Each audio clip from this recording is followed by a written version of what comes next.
आज हम लोग सीखेंगे कैसे हम लोग एक फॉर्म बनाकर उसमें रिकॉर्ड को फिल कर किस तरह से उसको डेटाबेस में इस तरह से इंसर्ट कर सकते हैं। ओके, तो आप डेटाबेस में जब देखोगे तो आपका वो रिकॉर्ड इंसर्ट हो गया रहेगा। तो ये किस तरह से आपको इम्प्लीमेंट करना है वो हमें स्टेप बाय स्टेप समझना है। सबसे पहले आपको डेटाबेस कनेक्टिविटी का कोड कर लेना है। इसमें आप PHP में host user name password database variable बनाकर उसको फिर माइस्क्यूएल कनेक्ट के अंदर पास कर दोगे। इस तरह से ये पैरामीटर जैसे MySQL like connect host user name password और डेटाबेस ये आपको पास कर देना है। उसके बाद कनेक्शन चेक कर लेना है इफ़ के थ्रू।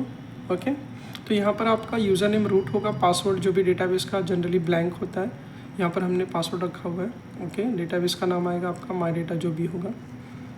ओके, तो लास्ट में हमने जिसे डेटाबेस बनाया था, तो यहाँ पर पासवर्ड आप जनरली ब्लैंक भी रख सकते हो। ओके, उसके बाद आपको क्या करना है, HTML फॉर्म बनाना है। तो HTML फॉर्म में जैसे कि हमें 2 रिकॉर्ड इंसर्ट करने हैं, नेम और सिटी। तो फॉर्म एक्शन में हम वो फाइल का नाम डालेंगे जो सर्वर पे रन होगा, insert.php। ओके, और यहाँ पर मेथड हम पोस्ट यूज़ कर रहे थे। ये नेम जो इम्पॉर्टेंट है बहुत, name equal to name name city, ये नेम को हम insert.php जो फॉर्म एक्शन की फाइल पास कर रहे हैं उसके अंदर हम यूज़ करेंगे। तो यहाँ पर देखो, यहाँ पर सबसे पहले हम क्या करें, डेटाबेस को जो कनेक्टिविटी का कोड है वो इंक्लूड कर रहे हैं जो हमने यहाँ पर डेटाबेस को कनेक्ट करने के लिए लिखा था। ओके, तो वो कोड यहाँ पे आ जाएगा इंक्लूड के थ्रू। और यहाँ पर हम इफ़ में चेक कर रहे हैं कि जो बटन है उस पर क्लिक हो रहा है कि नहीं हो रहा है। अगर बटन पे क्लिक हो रहा है, पोस्ट सबमिट हो रहा है, मतलब बटन पे क्लिक हो रहा है, तो क्या करना है, नेम की वैल्यू नेम में स्टोर करनी है, सिटी की वैल्यू सिटी में स्टोर करनी है।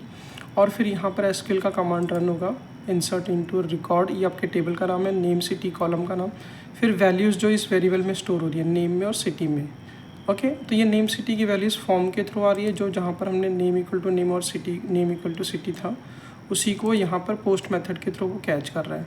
तो $_ पोस्ट कैपिटल में ये वैल्यू को यहाँ पर कैच करके नेम में स्टोर करेगा। सेम यहाँ पर डॉलर वैल्यू को कैच करके सिटी में, और इंसर्ट के थ्रू यहाँ पर SQL वेरिएबल में आ जाएगा। और MySQL क्वेरी जो कमांड है वो कनेक्शन SQL ये दोनों भी कमांड को साथ में एग्जीक्यूट करेगा, और जैसे एग्जीक्यूट होगा आपको लिख के आएगा रिकॉर्ड इंसर्टेड सक्सेसफुली।